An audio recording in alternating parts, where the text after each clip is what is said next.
July 9, 2006, over 710 million people are watching the ultimate football match. France and Italy are locked in a brutal battle. Zinedine Zidane, playing the final match of his legendary career, is minutes away from soccer immortality, but instead of lifting the trophy, he walks down the tunnel in absolute disgrace. What the world thought was a sudden burst of unprovoked anger was actually something far more dangerous. It was a flawless, premeditated psychological trap. And today, we break down exactly how it was executed. To understand why this moment shattered the sport, you have to understand who Zidane was in 2006. He wasn't just a player, he was a national icon. At 34, he announced this tournament would be his absolute last. The world watched in awe as he single-handedly dismantled the legendary Brazilian squad in the quarterfinals. By the time France reached Berlin for the final against Italy, Zidane was playing with an aura of invincibility. He even scored a cold-blooded Panenka penalty against Buffon in the opening minutes. He was untouchable. Italy's defense knew that on pure skill alone,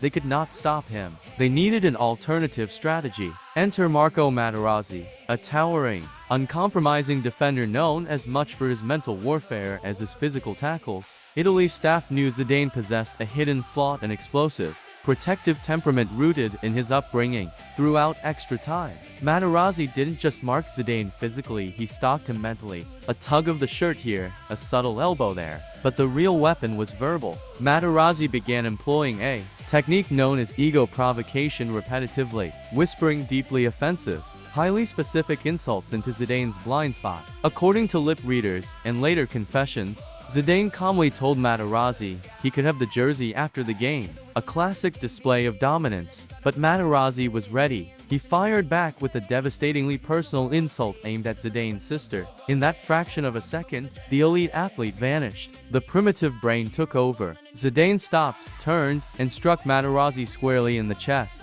The defender dropped instantly, ensuring the referee and the world could not ignore it.